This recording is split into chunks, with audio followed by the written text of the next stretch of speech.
kenyataannya faktanya adalah terkait dengan modus-modus yang dilakukan atau kegiatan usaha yang dilakukan oleh koperasi yang menyebabkan kerugian bagi orang lain. Nah, bagaimana ahli berpendapat dalam konteks ini? Terima kasih.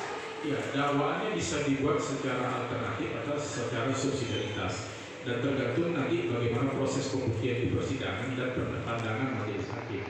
Nah, kalau ternyata lebih condong itu sebagai tindak pidana khusus, ya tentu tindak pidana khusus karena prinsipnya adalah yang dijatuhkan itu pidana yang adalah paling berat. Tapi kalau ternyata pasal pertama ternyata tidak terbukti atau menurut pandangan majelis itu bukan tindak pidana sebagaimana dimaksud dalam dakwaan pertama, maka tentu dilihat lagi dakwaan kedua.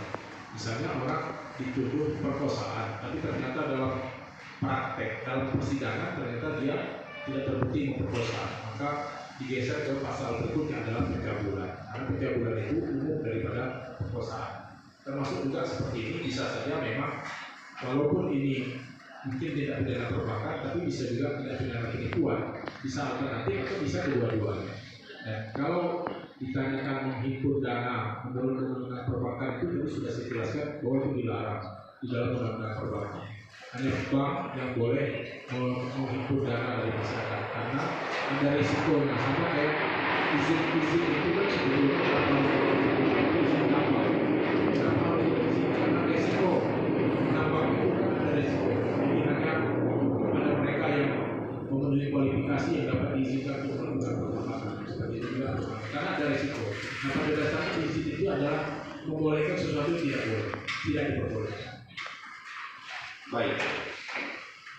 Di dalam undang-undang perkoperasian ya Pak Ali, Undang-Undang Nomor 25 Tahun 1992, nah kita sadari bahwa undang-undang itu masih cukup lama, udah lama sekali umurnya, dan sampai hari ini masih diberlakukan. Tidak ada larangan bagi koperasi untuk menghimpun dana dari anggota maupun sumber-sumber lain.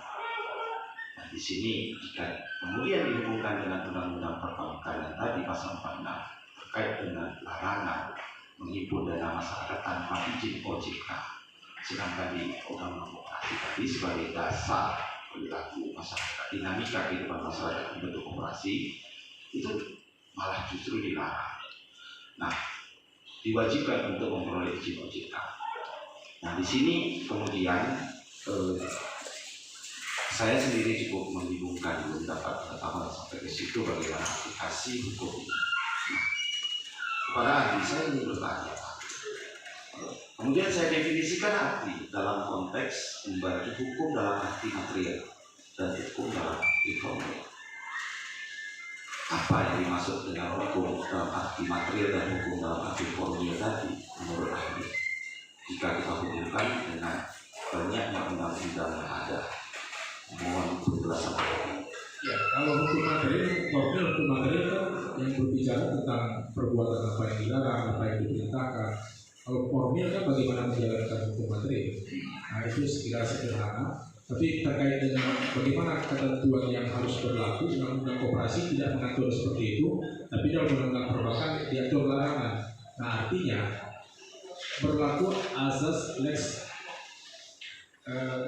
priori derogator lex priori derogator lex injet bukan priori. Ya, saya nah, kalau inferior kan rendah, ini kan sama-sama tinggi tapi berlaku ketentuan yang baru. Berlaku dalam hal sama-sama mengundang, maka yang diberlakukan adalah ketentuan yang baru.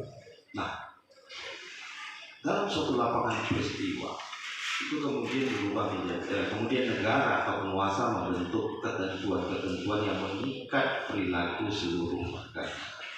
Dalam hal ini contohnya dalam aktivitas